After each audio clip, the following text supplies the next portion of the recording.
অনেকক্ষণ ভাবার পর শেষমেশ ইতি অন্তিককে ওর গ্রামের বাড়ির কথাটা জিজ্ঞেস করল। অন্তিক উত্তরে বলল, হ্যাঁ মানে মেহেরপুরে আমাদের একটা পৈতৃক বাড়ি আছে, যদিও আমি নিজেই কোনোদিন ওটাতে যাইনি, তবে শুনেছি। তুই কি? কথাটা শেষ হওয়ার আগেই ইতি বলে উঠল, হ্যাঁ মেহেরপুর, ওখানে গেলে কেমন হয়? যতদূর শুনেছি গ্রামটা নাকি খুব সুন্দর, ওর পাশে জঙ্গল, দুটো নদী আছে। এই কথা ইতি বলতেই সবাই মিলে কেমন বেশ উৎসাহ নিয়ে তাকালো অন্তিকের দিকে। অন্তিক তাদের চাহনির উদ্দেশ্য বুঝতে পেরে বলল, দেখ যাওয়া যেতেই পারে, কিন্তু আমি নিজেই কোনোদিন যাইনি সেখানে, এমনকি বাবাকেও কোনোদিন যেতে দেখিনি ওই বাড়িতে। কি অবস্থায় পড়ে আছে কে জানে। শুভ জিজ্ঞেস করলো, কেন কোনো কেয়ারটেকার নেই সেখানে? অন্তিক বুঝতে পারল সবাই মেহেরপুরে যেতে খুবই ইচ্ছুক। সে বলল, হ্যাঁ যতদূর জানি একজন আছে, ওই বাড়ি দেখাশোনা করে, কিন্তু তাও মানে। আবারও অন্তিকের কথা শেষ হওয়ার আগেই পান্তু বলে উঠল, ব্যাস তাহলে তো মিটেই গেল, ওখানে গিয়ে খুব মজা হবে রে, খুব তাড়াতাড়ি কাকুর কাছ থেকে পারমিশন নিয়ে নে। হ্যাঁ, অন্তিক এবার বলে উঠল, আরে ওখানেই তো সমস্যা। তোদের কি মনে হয় যে আমি কোনোদিন যেতে চাইনি? আজ অবধি আমি যতবার কথা তুলেছি বাবা সেটাতে একবারে না বলে দিয়েছে, দ্বিতীয়বার সে কথা তোলার সুযোগই হয়নি। কেন জানি না ও বাড়ি নিয়ে কথা তুললেই বাবা বাবা কিরকম জানি চুপ মেরে যায়, কিছুই বলতে চায় না। শুভ বলল, দেখ হয়তো কাকুর কিছু খারাপ স্মৃতি আছে ওই বাড়িতে। অন্তিক এটা শুনে মাথা নেড়ে বলল, হ্যাঁ সেটা সম্ভব, বাবা নিজেই ও বাড়িতে কোনোদিন থাকেনি, শেষ থেকেছেন আমার ঠাকুরদা, সেই এই শহরে এসে এই বাড়িটা বানিয়েছেন, বাবার জন্ম এখানেই, আর আমার বাবা কোনোদিন সেই গ্রামের বাড়িতে তো যায়নি, আর আমি তো কিছু জানিই না, বাদ দে। ইতি বলল, তাহলে কি তোর ঠাকুরদার? অন্তিক কিছুক্ষণ ভেবে বলল, হতে পারে, কিন্তু সে বিষয়ে আমার জানা নেই। বর্ষা বলল, দেখো হয়তো তুমি ছোট ছেলে বলে তোমাকে তখন যেতে দেয়নি, এখন বললে হয়তো রাজি হয়ে যেতে পারে। এত জায়গা নিয়ে কথা বলার পর একটা ফাইনাল হয়েছে, একটু রাজি করাও না কাকু কাকিমাকে। শুনে অন্তিক বলল, আরে যাওয়ার ইচ্ছে তো আমারও খুবই আছে, তোদের সাথে তো আছেই, তাছাড়া ছোটবেলায় যবে থেকে ওই বাড়িটার কথা শুনেছি আমি তখন থেকে ওই বাড়িটাতে যেতে চাই। আমার মনে হয় কেমন যেন ওই বাড়িটা আমাকে টানে, বুঝলি। স্বস্তিকা বেশ হাসির ছলেই বলে উঠল, বারে আমার ইতিহাসবিদ, আগে বাড়িতে রাজি করা, তারপর সবটাই হবে। সবাই বেশ হাসাহাসি করলো এই কথাটা নিয়ে। পরের দিন সকালেই অন্তিক গেল তার বাবার কাছে।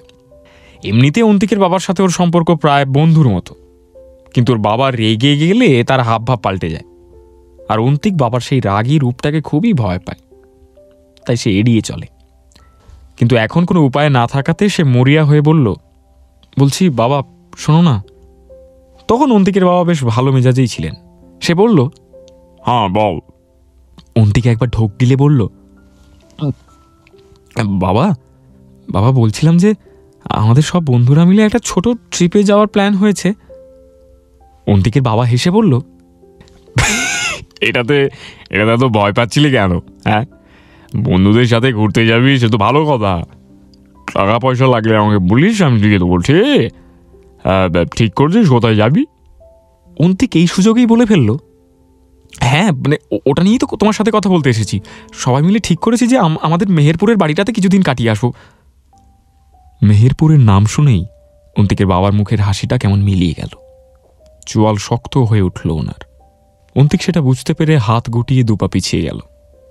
অন্তিকের বাবা কিছুক্ষণ সেভাবেই তাকিয়ে থাকলো, তারপর আবার হাতের বইটা খুলে পড়তে শুরু করলো।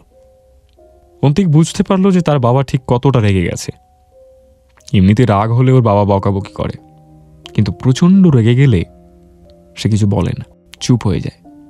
অন্তিক বুঝতে পারলো বাবার সাথে এই নিয়ে কথা বাড়িয়ে আর লাভ নেই, তাই এবার সে নিরুপায় হয়ে গেল মায়ের কাছে। অন্তিকের মা তখন রান্নাঘরে জলখাবার বানাচ্ছে। অন্তিক এগিয়ে গিয়ে পেছন থেকে জড়িয়ে ধরল। অন্তিকের মা হেসে বলল, এত ভালোবাসে সকাল সকাল, হ্যাঁ কি দরকার? অন্তিক বলল, কোনো দরকার ছাড়া কি তোমার কাছে আসি না নাকি আমি? অন্তিকের মা বলল, যা সে কথা কখন বললাম যে তুই আসিস না? কিন্তু এখন যে কিছু একটা দরকার সেটাও আমি জানি। শোনো, তোমাকে আমি হাড়ে হাড়ে চিনি। অন্তিক বুঝলো এসব ছল চাতুরি মায়ের কাছে আর চলবে না। সে মাকে নিজের দিকে ঘুরিয়ে বলল, বেশ, বলছি বন্ধুদের সাথে ঘুরতে যাওয়ার একটা প্ল্যান হয়েছে। আমরা ঠিক করেছি মেহেরপুরের বাড়িতে যাব। অন্তিকের বাবার মতো তার মায়ের মুখটাও শক্ত হয়ে গেল মেহেরপুরের নাম শুনে। সে এবার অন্যদিকে মুখ ঘুরিয়ে কঠিন গলায় বলল, আমার কাছে এসেছিস মানে বাবা আগেই মতামত জানিয়ে দিয়েছে, তাই তো? আমারও মত একই। অন্য কোথাও যাও ঘুরতে, মেহেরপুর যাওয়া হবে না। অন্তিকের এবার খুব রাগ হলো। সে থাকতে না পেরে বলল, কেন যাওয়া হবে না? সেই ছোটবেলা থেকে কতবার বলেছি, তোমরা মানা করে দিয়েছ। এখন আমি বড় হয়েছি, তুমি তুমি তুমি আমাকে একটা না যাওয়ার কারণ দাও, নয়তো আমাকে যাওয়ার অনুমতি দাও। অন্তিকের মা রান্না থামিয়ে সামনের ফাঁকা দেওয়ালের দিকে খানিকক্ষণ তাকিয়ে থাকল। তারপর বলল, ওই ওই বাড়িটা ভালো না। অন্তিক বলল, বাড়িটা ভালো না এটা কোনো কারণ নয় মা। অন্তিকের মা এবার বেশ রাগের সাথেই বললেন, আমার আর তোমার বাবার কাছে ওটাই যথেষ্ট কারণ। তুমি বড় হলেও এখনো অতটাও বড় হয়ে যাওনি, অন্য কোথাও যাও তোমরা। অন্তিক এরপর আর কথা না বাড়িয়ে বেরিয়ে গেল রান্নাঘর থেকে। নিজের ঘরে এসে বন্ধুদের গ্রুপে মেসেজ ছাড়ল, ওদের ওখানে যাওয়া হবে না। ওর বাবা মা আগের মতোই না করে দিয়েছে, অন্য কোনো জায়গা খুঁজতে হবে।